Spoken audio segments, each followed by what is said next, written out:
And once again, here we are, much to talk about, much to discuss, because apparently there is no week that goes by without something relevant popping up in the news, without something in the news cycle sort of making bells ring, as it were.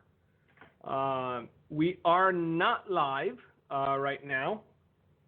However, we are so close to live, we might as well be, because I am recording this on a Thursday afternoon, which is this Thursday afternoon, the 22nd of August, 2019.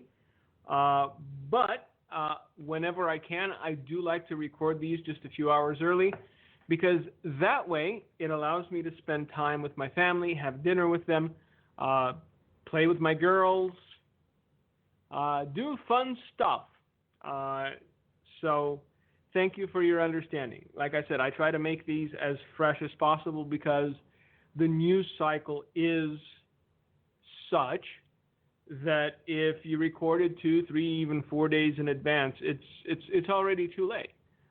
Something new has come along, something new has happened, something new has grabbed the attention of the pupil, and that's it. You know, we have short attention spans, and I don't think that's always a good thing. We go from one thing to another, and we become mentally exhausted. We don't isolate one thing and do a deep dive into it. We don't isolate one thing and try to remedy it, because it's just one thing after another, and all of them are vying for our time. All of them are vying for our attention. And eventually we become, the best way I can put it is we become repositories of information. We don't do anything to affect the situation itself.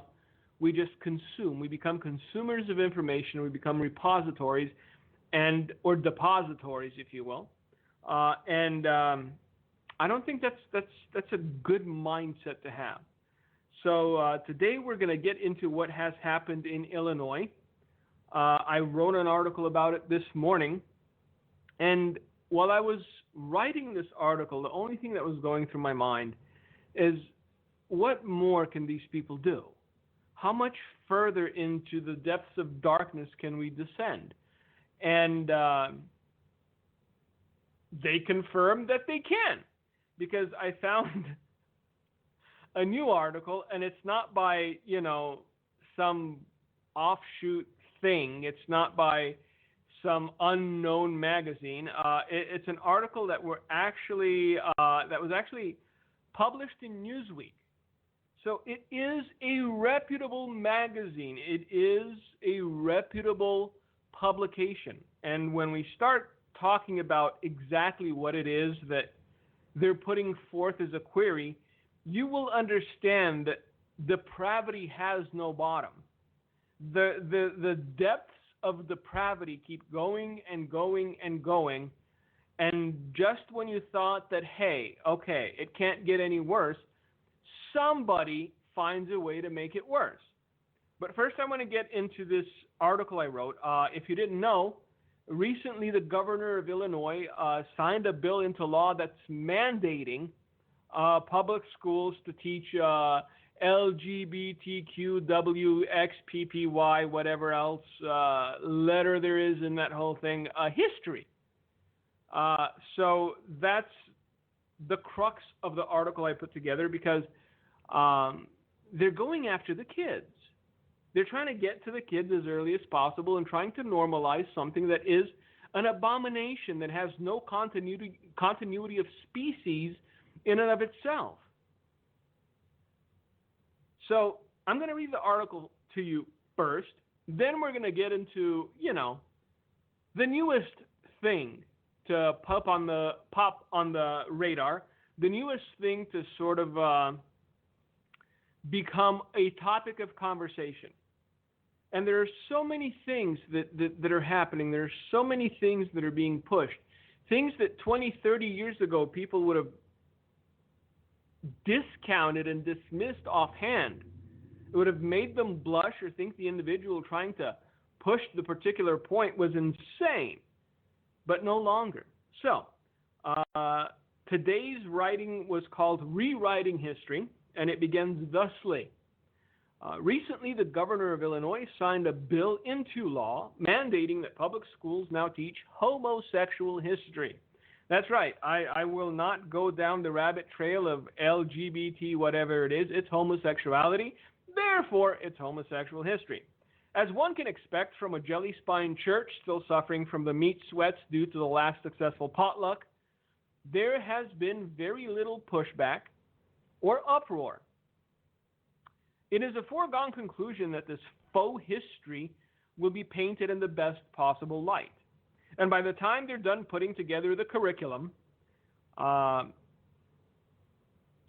you'll likely discover that it was someone in the homosexual community who discovered everything from the cure to polio to electricity to the combustible engine. It will not be a teaching of history as much as a rewriting of history. How far back will they go? Will the destruction of Sodom and Gomorrah be included in the lesson plan? Somehow, I highly doubt it. Will the correlation between the homosexual lifestyle and the spread of AIDS be made clear? Again, highly doubtful. What this law is intended to do is not to teach history, but to normalize an abomination. It is not to highlight accomplishments made by those with specific proclivities, but to conclude that save for the homosexual community, we would still be drawing stick figures on walls of caves and cooking our meat on hot rocks in the midday sun. Whenever a society normalizes the aberrant, there is always something more aberrant waiting in the wings to be normalized. And keep that in mind. Whenever a society normalizes the aberrant, there is always something more aberrant waiting in the wings to be normalized.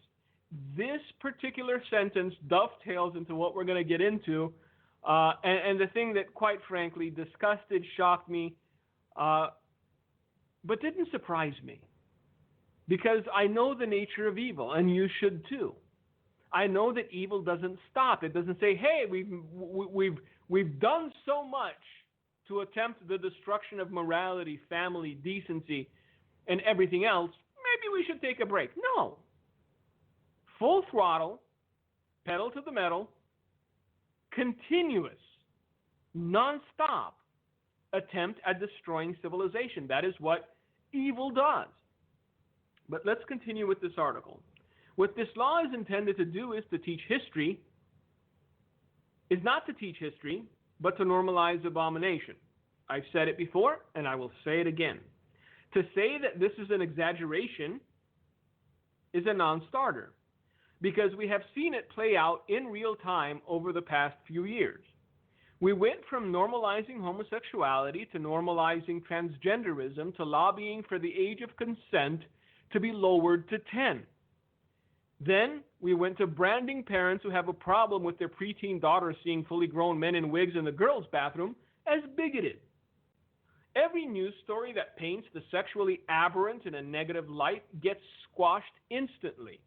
And so we never hear of little girls getting assaulted in public bathrooms, grown men exposing themselves to children not old enough to understand what is happening, or old men grooming teenage boys to be their playthings.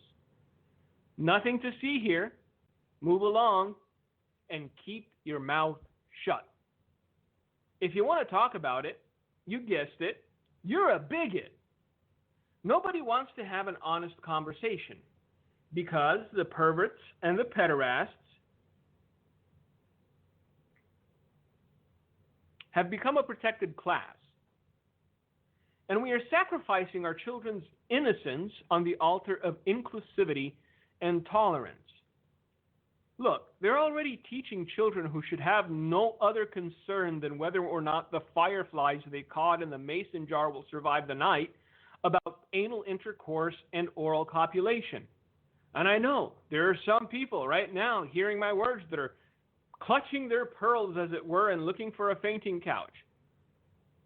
But this is what they're teaching children. Look, if we're too demure to speak the truth, if we're too demure to actually expose what these people are doing, we are never going to win this battle. Understand this. I don't use these words for shock value. I use these words because this is what they are teaching children. Children who should have the whole of their innocence. Children too young to comprehend or perceive what they're being taught in school. How much further into the depths of darkness must we descend?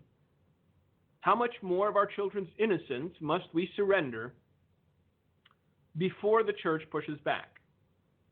We keep comforting and consoling each other and ourselves with the mantra that light will always prevail over darkness. But for this to occur, the light must show itself. It must make itself known. It must shine bright. If the light is absent, darkness reigns. Where is the light? Pray tell, where is the light? And that was my article from this morning. Now, I want to go back and, again, read this one thing over and over again, because I believe this is going to be the overarching theme of today's program. Whenever a society normalizes the aberrant, there is always something more aberrant waiting in the wings to be normalized.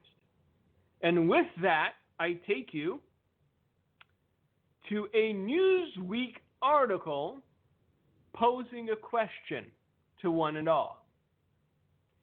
Is it time to rethink the taboo on cannibalism? Yes, you heard that correctly. No need to adjust your volume. Newsweek is actually putting forth the question as to whether or not it's time to rethink the taboo on cannibalism. And I can't help but think back on all the people that looked their noses down on everyone who decided it was time to expose the idea of the slippery slope and point it out. It was as if we were saying something nasty about their mothers. They would get almost violent. Oh, shut up with your slippery slope. There's no such thing as a slippery slope. Why can't you allow love to be love? Love, love, love is love, love, love. And then how quickly did we hopscotch from homosexuality to pedophilia to attempting to lower the age of consent to 10? 10. Kids who are 10 are not old enough to consent to anything. And the fact that grown adults are trying to push this legislation tells you exactly what camp those grown adults are in. Look, there are people being murdered to keep the whole pedophilia thing and how big it is in certain circles and among a certain class of people from coming to light. We discussed this last week, and the reason we discussed it is because it was relevant. Jeffrey Epstein got murdered in a cell in Manhattan so that rich and powerful people wouldn't get exposed for the monsters that they are. So the next time someone tells you, oh, you're just overreacting, you're exaggerating, there's no such thing as a slippery slope, hey, point them to this. We've come to the point whether we're considering, we're asking the question, we're having the conversation as to whether or not it's time to rethink the taboo on cannibalism. And this is how it begins. It's just cringeworthy. It's beyond cringeworthy. Since cannibalism is found throughout the animal kingdom and therefore is something natural, perhaps it is time for humans to rethink the ultimate taboo against eating human flesh. Newsweek proposes in an article on Wednesday, which is yesterday. Let that sink in. These are grown people that get paid to be reporters. And this is the shot across the bow. This is their entire argument. Animals do it, why can't we? Well, animals eat feces too. Have at it. How is it natural if an animal does it? Animals have no reason. Animals have no logic. Animals have no soul. I'm sorry, dog lovers, your doggies aren't in heaven. Let's just get past that, shall we? And I know I guarantee you, of all the things that we'll be talking about today and have talked about today, the thing I'm going to get the most hate mail about is the fact that dogs have no soul. Cats don't either. And I guarantee you, I know it as sure as I know that today is Thursday, that's what I'm going to get the hate mail about. Not the fact that we're attempting to normalize pedophilia, not the fact that there's a cabal of powerful people murdering individuals who know their secrets, not the fact that it is now mandated law in Illinois for your children to be taught homosexual history, but the fact that I dared say little Poochie isn't waiting for you in heaven. And that should tell you more than anything else. That is sad beyond measure. So, again, just because animals do it, it doesn't make it natural. Animals are animals. That's why they're called animals. But let's begin this anew, because it's cringeworthy beyond measure. Since cannibalism is found throughout the animal kingdom, and therefore is something natural, again, and you see the connection they make where there is no connection, because it's found in the animal kingdom, therefore, hey, it's natural. So, go grab a shank off of Aunt Betty and have yourself a steak. What on earth? This is where we've come to. This is the lunacy that is being peddled. But yes, I know, you're going to write me about, Buster not chasing doggy bones with the angel Gabriel. Let's get back into this, because I'm going to keep rereading this first sentence and finding something new to be just disgusted about, but we're going to have to push through eventually because there's more disgust coming. From the top, one more time. Since cannibalism is found throughout the animal kingdom and therefore is something natural, perhaps it is time for humans to rethink the ultimate taboo against eating human flesh, Newsweek proposes in an article Wednesday.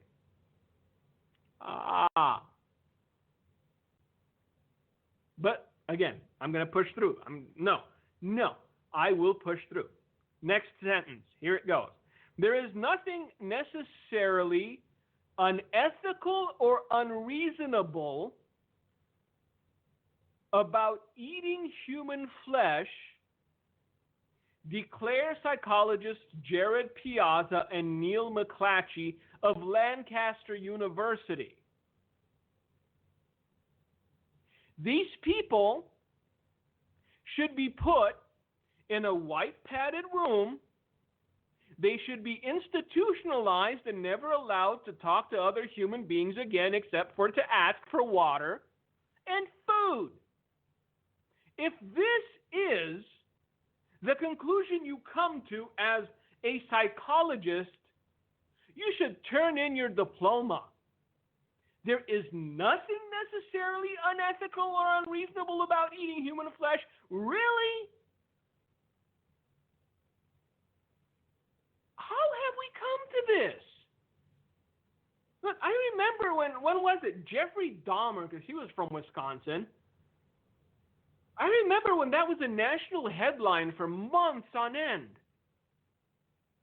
Well, if it was Jeffrey Dahmer today, apparently he would just be taking a page out of psychologists Jared and Neil and, doing as they say, because there's nothing unethical or unreasonable about eating human flesh.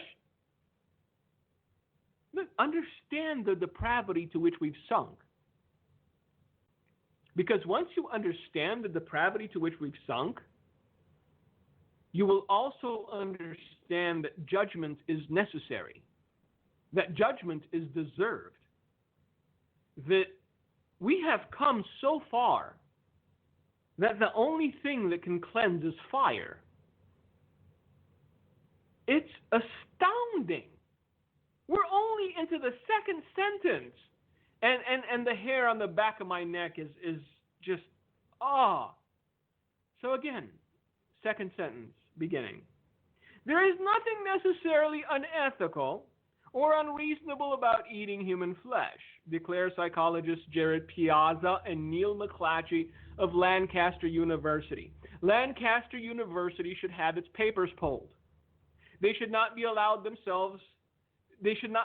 call themselves a university or a place of higher learning. I'm sorry, if this is who you hire, if this is who you employ, if this is who gets a paycheck from Lancaster University, I'm so sorry, it just should not be a teaching institution.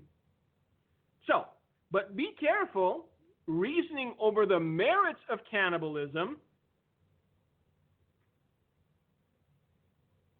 Again, no, it's not. Their argument is that the merits of cannibalism are often overridden by our feelings of repulsion and disgust. So if not for the fact that, considering eating Grandma Betty is repulsive and disgusting to you, there's actually merits to cannibalism. These people need to be institutionalized. And these are the self-same people who are going to determine if you are a danger to yourself or someone else and not allow you to possess a gun, because these are the psychologists, aren't they? These are the people that go squirming in your brain to see if you have, an aptitude for violence. I'm sorry, these people are nutburgers. They are insane, certifiably insane. So it's only your feeling of disgust and repulsion that is keeping you from realizing all the merits of cannibalism.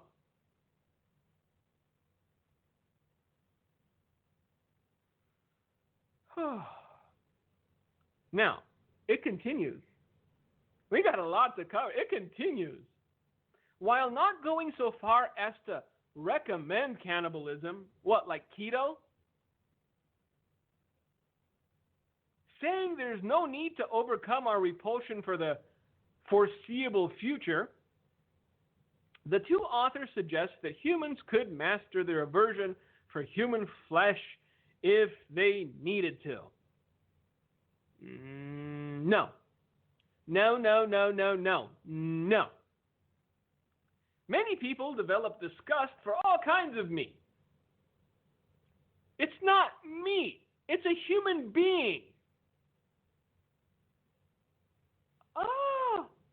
I don't know if I can get through this thing. Honestly, I do not know if I can get through the entire article because luckily I skipped breakfast and lunch. Many people develop disgust for all kinds of meat, while morticians and surgeons quickly adapt to the initially difficult experience of handling dead bodies, they note. I'm sorry, there is a delineation between a mortician or a surgeon who handles a dead body and you eating it. If you can't see the difference, you don't deserve to breathe.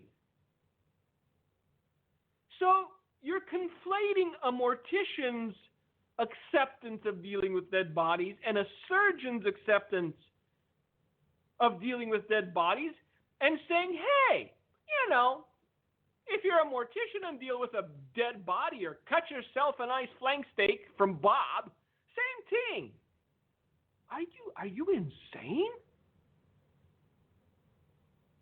Our ongoing research with butchers in England suggests that they easily adapt to working with animal parts that the average consumer finds quite disgusting. Again,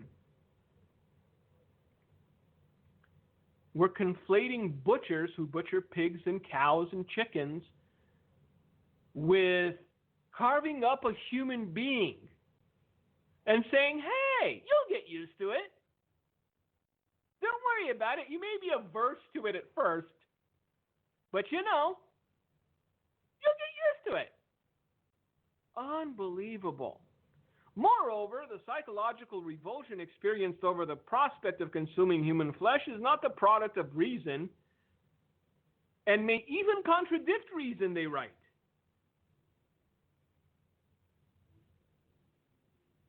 So, if you have an aversion, if you have a repulsion, if you have an objection to consuming human flesh, your position is contradictory of reason itself. That is the conclusion they come to. Do you understand where we're headed? I need you to. I need you to understand where we are headed as a society, as a species.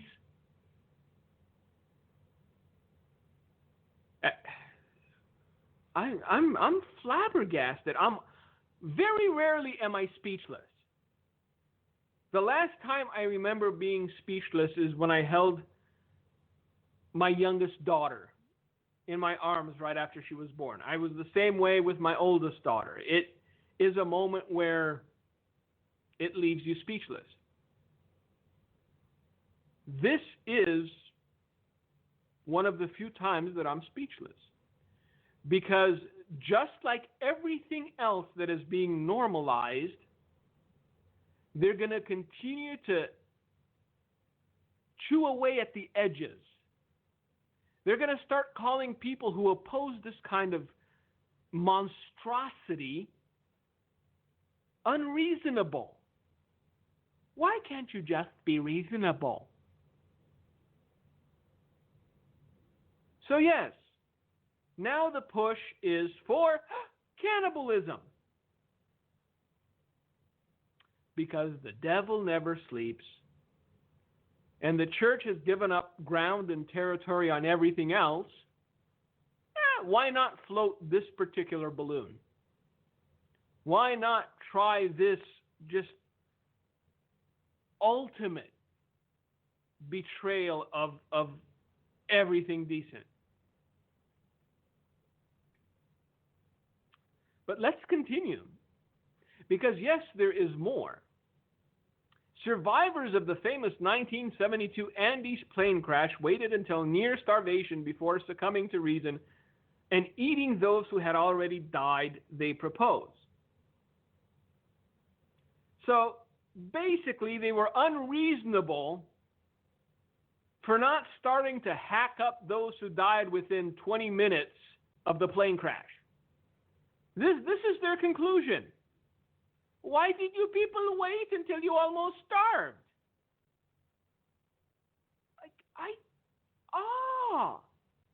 We're having this discussion. This was an actual article published in an actual publication, Newsweek. This is what is being proposed in 2019.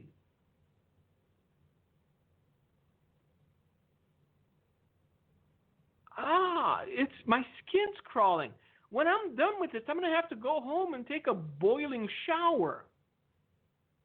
But we need to talk about it. Look, not pretending it doesn't exist, ignoring this sort of pathology will only allow it to fester and be normalized. We've ignored too many things only to see them explode, only to see the church embrace them because, hey, consensus, the majority, everyone's okay with it. Why aren't you? This is where we've come to. Because the church has been silent for so long, they think they can now push cannibalism. I'm sure that there's going to be some sort of write-up about someone who, doesn't want to be judged for their necrophilia at some point. Because, love is love. Who are you to judge?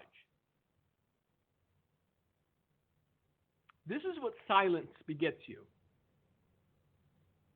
Keep being silent. Honestly. I know. Keep writing angry letters about, Butch the puppy not being in heaven. Don't deal with the reality of what we're seeing happening in culture, of what we're seeing happening in the society. No, get angry at Mike because your kitten's not in heaven and it didn't have 9 lives.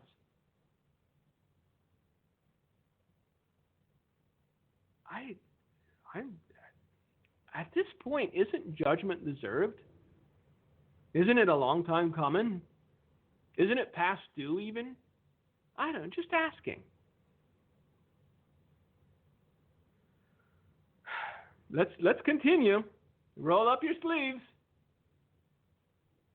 All sorts of animals eat members of their own species, from spadefoot tadpoles and Australian redback spiders to gulls and pelicans. Well, guess what? You're none of those things. You're not a spadefoot tadpole, you're not an Australian redback spider, and you're not a gull or a pelican, you're a human being. And to put forth the idea that cannibalism is just as normal as when pelicans and gulls do it, it's just insane. And of course, it continues. No, why stop here?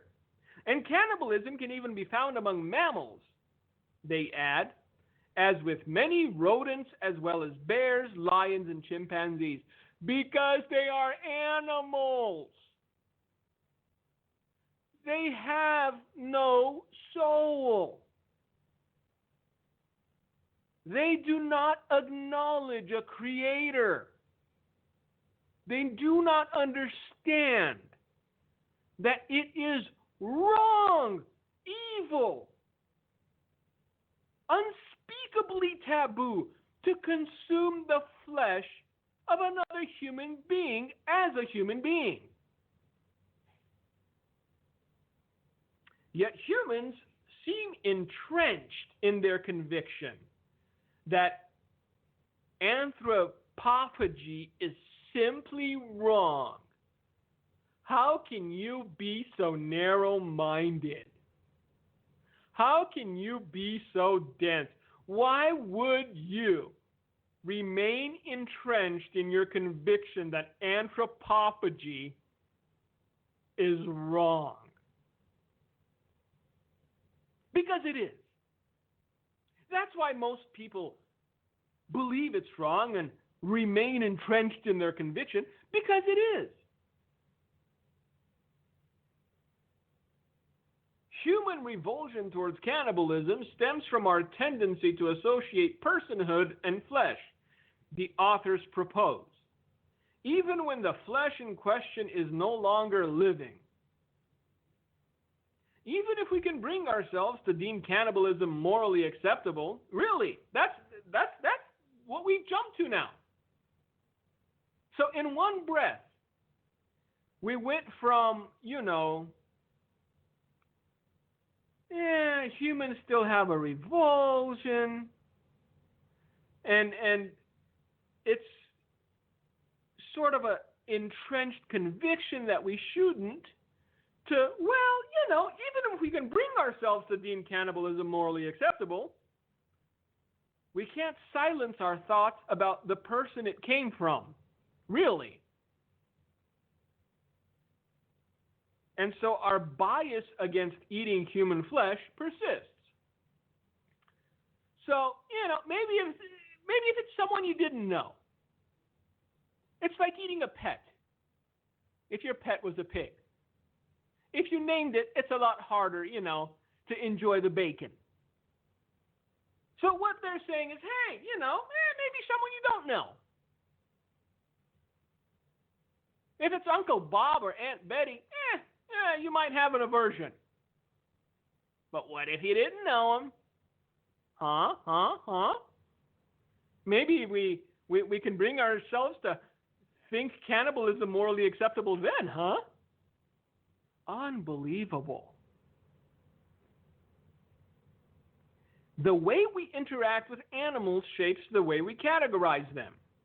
Research shows that the more we think of animals as having human properties, that is, as being like us, the more we tend to think they're gross to eat. While noting in passing that philosophers have argued that burying the dead could be wasteful in the context of the fight against world hunger. Oh, dear Lord. So this is the context, is it now? Wouldn't that make for a great bumper sticker?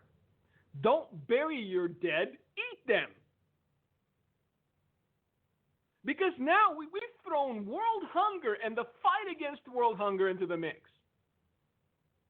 While noting in passing that philosophers have argued that burying the dead could be wasteful in the context of the fight against world hunger, the authors ultimately do not propose breaking this taboo for now. Not quite yet. But you know what? Give it time. So, I just gave someone $1 million business idea. T-shirts and bumper stickers. Don't bury your dead, eat them.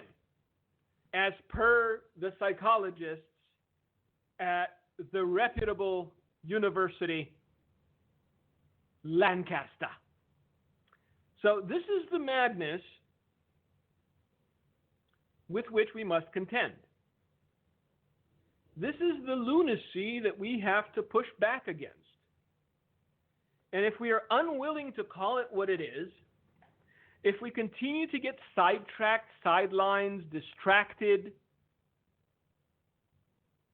if we continue to lash out at people who are only pointing out the truth and calling them hateful, I give it 5 years. And then somewhere there will be the first of its kind restaurant to serve, you guessed it. Because the devil doesn't sleep. And I know, that is never going to happen. Want to bet? Because all the things that we've been talking about for the last, year. What? Transgender story time in church. Politicians pushing for the age of consent to be lowered to 10. Pedophiles in high places, both in politics, in entertainment, in banking. All those things back 10, 12, 15 years ago when they were being discussed by a handful of people, everybody clutched their pearls and go, oh, that's just an exaggeration. That's never going to happen. Well, guess what? It has. It has. It is. It's happening. And it's only going to get worse. So, if I were a betting man, I would not bet against cannibalism becoming mainstream within a decade. Because, world hunger and all that.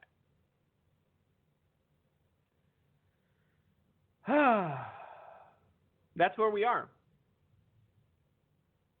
And the only thing that we can say is, even so, come quickly, Lord Jesus.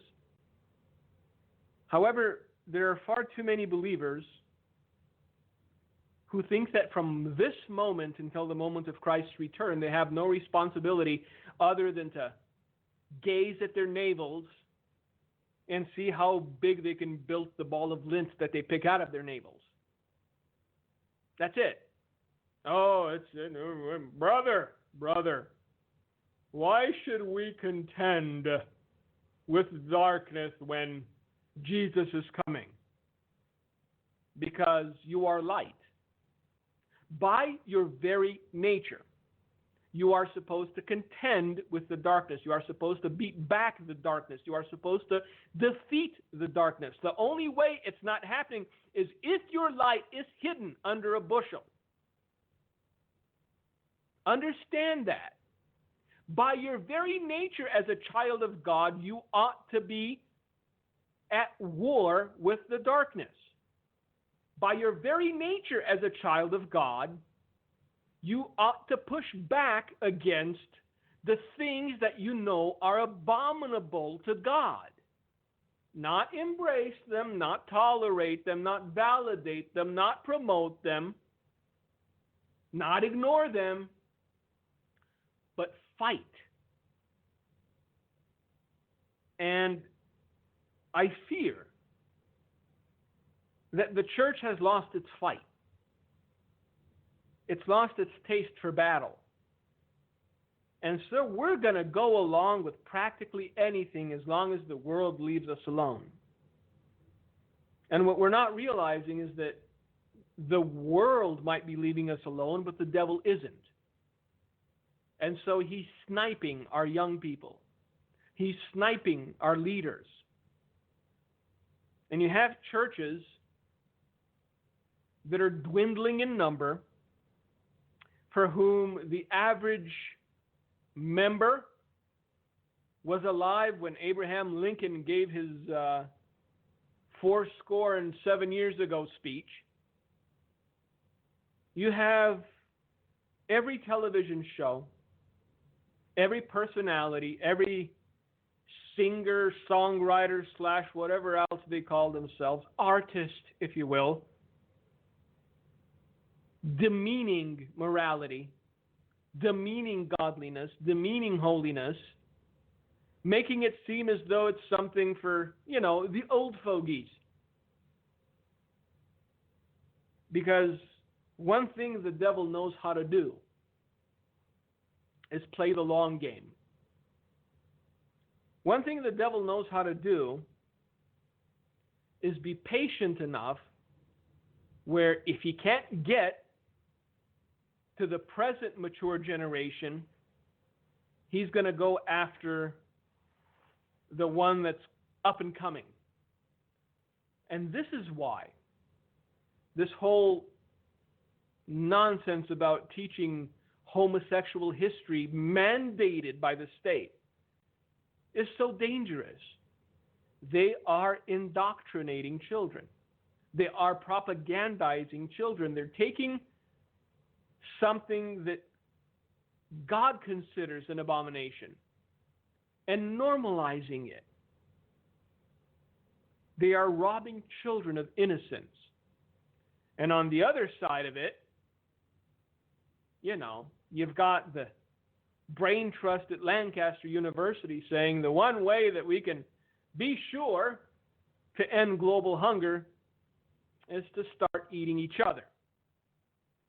So I honestly, I don't know where we go from here. Is there any place to go? This morning, as I was writing my article, I was having the same thought. Where do we go from here? Well, apparently, there's still a few steps. Who knows what tomorrow will bring? Who knows what atrocity psychologists and professors and men of renown will think up? Because, see, it's your fault. You're the unreasonable one.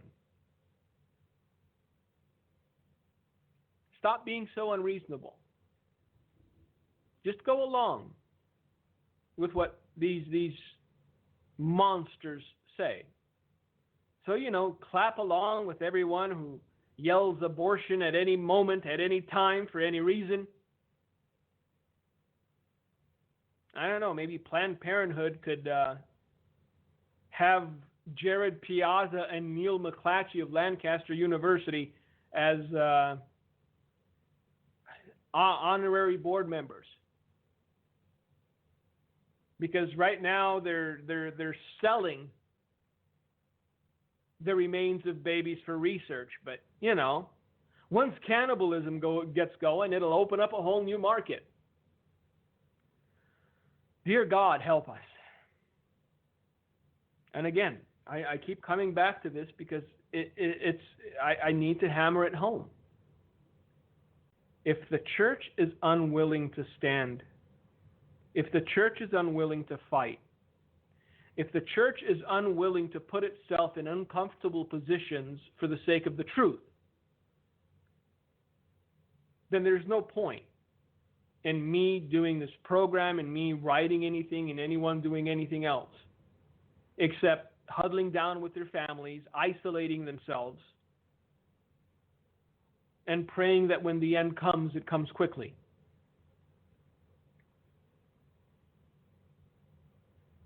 If we're unwilling, because we're not unable. Let's just get that off the table. It's not that any of us are unable. We're unwilling.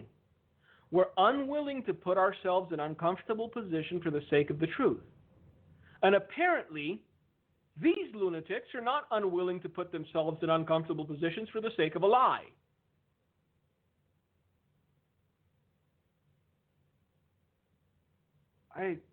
It's beyond me. This article has aged me. I feel older just having read it. Because you know what? This is how normalizing depravity begins. You put up a trial balloon. And if nobody shoots it down, well, then you've got open road. You can keep pushing and pushing and pushing. That's how it happened with the whole homosexual agenda. That's how it happened with transgenderism. That's how it's happening with pedophilia as we speak. Cannibalism on the horizon, apparently. Because why do you want to make people suffer hunger when there is plenty of food that you just have a repulsion towards? Because you're gonna end up being the bad guy. You know this, right? If you oppose this sort of monstrosity, if you oppose this sort of degeneracy, if you oppose this sort of abomination, it's you who are unloving and unkind and unreasonable. Why would you want to see children starving when the whole global hunger epidemic can be fixed? Huh? It's the same playbook over and over. Why won't you allow love to express itself lovingly? Okay. Why won't you allow love to express itself lovingly towards a 10-year-old? You see the slippery slope? So, methinks we have a choice, kids. We can either do what is within our nature to do, which is stand up and be light. Or you can, write me and say, stop talking about these things, and I don't know. I'll recite poetry, Shakespearean or otherwise. I'll write my own poetry.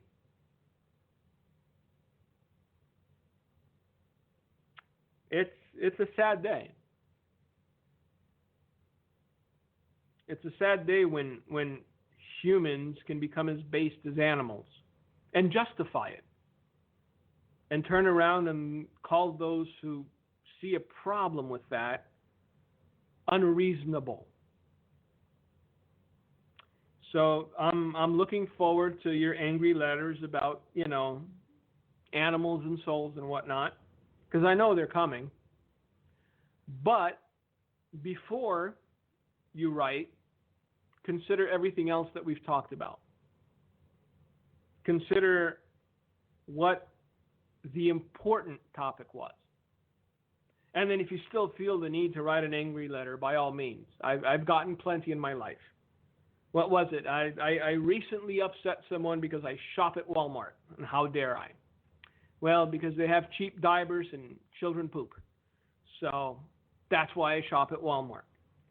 But that's neither here nor there. Look, I can't even encourage you to pray for this nation or pray for the world, because, like I said, when's the moment? When's the point where it's too far gone and you just pray for strength for yourself? When's the moment you realize, like, who was it? It's slipping my mind, but Franklin. Not Franklin Graham, his dad, said that, if God didn't judge the U.S., he'd have to apologize to Sodom and Gomorrah. When do we get to that? When do we start to realize that, hey, Billy Graham was his name. I'm sorry, I had a brain fog. Billy Graham said that. When do we look at where we are and the history of all the other nations that were judged for far less,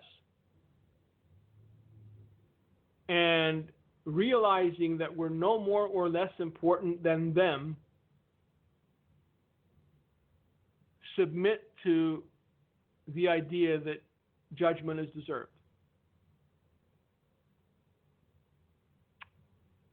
This is 2019. Where will we be in 2025? Because I guarantee you, nobody saw this coming in 1990. And yet, here we are. So, as always, thank you for joining us. This has been the Light of Truth Radio broadcast. Keep us in your prayers. Again, this sort of thing stains my soul. And I'm a happy warrior. So, it's not without its peril. Anyway, thank you for joining us. Gino, if you've got anything to say, now's your time. God bless everyone. Well, you know what? Babylon's fallen, and I'd like to go and remind us of Revelation 18. Babylon was full of every evil bird and foul spirit. And the two scripture areas that God gave Demetriu about America are Jeremiah 51, 8 through 15, and Revelation 18. And the Bible says that Babylon's fallen and become a home of every evil spirit. And just to hear Mike reiterate the vile garbage going on and really not much response from the church, it's like we have blood on our hands. It's like Ezekiel 33 mentions, when I warn the watchman, blow a trumpet, and he sees the evil come and he doesn't blow the trumpet, the blood will be on his head. And where are the watchmen, We should be, and where's the church in Illinois? Come on, a month and a half ago, Illinois declared a fetus does not have a human right to live.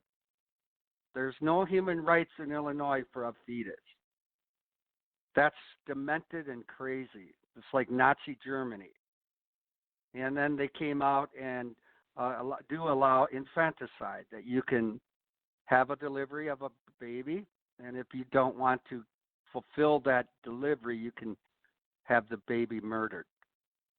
And I have not heard any response out of the churches in Illinois. How sad is that?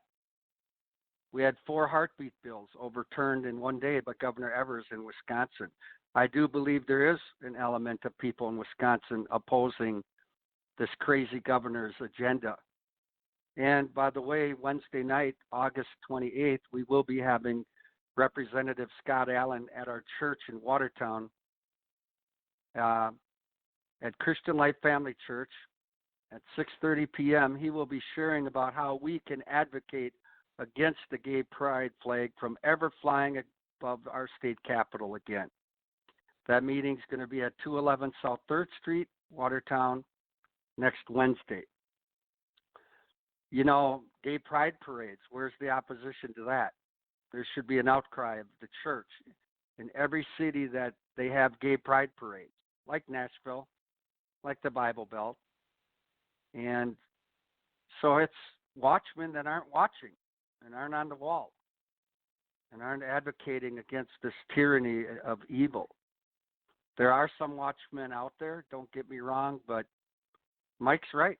The church is sleeping pre-911, and when Mike had a vision about the 911 disaster that happened in New York, one thing God held the church responsible for was, in Mike's vision, he saw the church, a church of several hundred people snoring.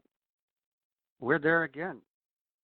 And it probably will take another very significant 911 or an earthquake in California, whatever, for God to hopefully wake up some of the church, and persecution as well. And, you know, you might think it's a broken record to keep saying that. No, we aren't shouting it loud enough. We're not advocating it loud enough. We're attempting as our ministry to blow the trumpet as loud as we can.